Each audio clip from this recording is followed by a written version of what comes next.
Sir ഞങ്ങളുടെ പുതിയ project ready ആയിട്ടുണ്ട്. കൈനോട്ടത്തെ പോലെ ഏലിയനോട്ട് സംസാരിക്കുന്ന ഫോണായിരിക്കും. സാർ അതവിടെ ടവറിന്റെ പണി നടക്കുന്നതേ ഉള്ളൂ. ഇതൊരു ഹ്യൂമൻ ടൈപ്പ് റോബോട്ടാണ്. അതെ സാർ, അതുകൊണ്ടാണ് നമ്മൾ കോളേജിൽ വെച്ച് കാണിക്കാതെ ഇവിടെ വെച്ച് റിവീൽ ചെയ്യാന്ന് വിചാരിച്ചത്. സോംബി അല്ല സാർ, റോബോട്ട്. കാണിക്കാനാടാ പറഞ്ഞത്. Benny call. Calling Muthu, the robot.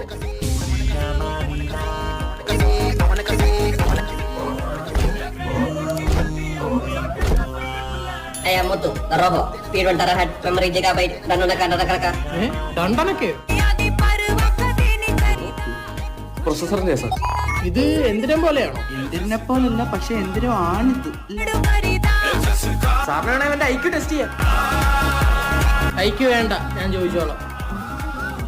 ജനിച്ചു വീഴുന്ന കുട്ടി എന്തുകൊണ്ടാണ് അമ്മയെന്ന് വിളിച്ച് കരയുന്നത്? അച്ഛനാരാ സംശയായിരിക്കും.